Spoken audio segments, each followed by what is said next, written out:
ಇವತ್ತು ಅಯೋಧ್ಯೆ ರಾಮ ಮಂದಿರದ ಬಗ್ಗೆ ಏನೆಲ್ಲ ಅವಹೇಳನಕಾರಿ ಮಾತುಗಳನ್ನು ಹೇಳಿದ್ರು, ಎಷ್ಟು ಕೀಳಾಗಿ ಹಿಂದೂ ಸಮಾಜವನ್ನು ಕಂಡ್ರು. ಅಂದ್ರೆ ಹಿಂದೂ ಸಮಾಜ ಅಂತಂದ್ರೆ ಇವರು ಸಮಾಜದ ಜನಗಳಿಗೆ ಓಟೇ ಇಲ್ವಾ? ಅಲ್ಲಿರ್ತಕ್ಕಂಥ 15%, 20% ಜನರು ಓಟಿಗೋಸ್ಕರ ಇಷ್ಟೆಲ್ಲ ಜೊಲು ಸುರಿಸ್ತಾರೆ.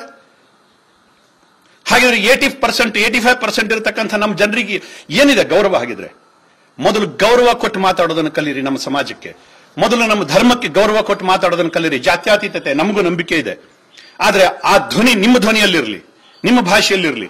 ಹಿಂದೂಗಳಿಗೆ ಒಂದು ರೀತಿ ಪದ್ಧತಿ, ಮುಸಲ್ಮಾನರಿಗೆ ಒಂದು ರೀತಿ ಪದ್ಧತಿ. ಇದು ಯಾವ ಸೀಮೆ ನ್ಯಾಯ ರೀ?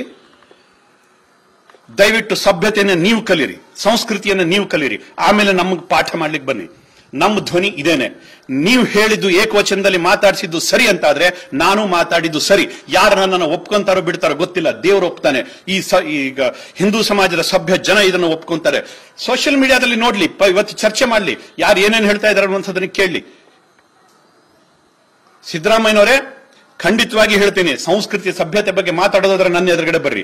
ಇಡೀ ಕರ್ನಾಟಕದ ಜನ ನೋಡ್ಲಿ, ಲೈವ್ ಆಗ್ಲಿ, ಬನ್ನಿ ನಮ್ಮ ಎದುರುಗಡೆ. ಅದಿಲ್ಲ ಅಂತಂದ್ರೆ ಸಂಸ್ಕೃತಿ ಸಭ್ಯತೆ ಬಗ್ಗೆ ಮಾತಾಡೋದನ್ನು ಬಿಡಿ. ಯಾಕಂದ್ರೆ ಅದರ ಅರ್ಥನೇ ಗೊತ್ತಿಲ್ಲದೆ ಇರತಕ್ಕಂಥ ಜನ ನೀವು ಸಿದ್ದರಾಮಯ್ಯನವರೇ.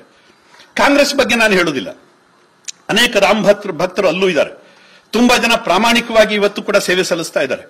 ಆದ್ರೆ ಸಿದ್ದರಾಮಯ್ಯನಂತಹ ಧರ್ಮಲಂಡರ್ ಬಗ್ಗೆ ನಾನು ಹೇಳ್ತಾ ಇದ್ದೀನಿ.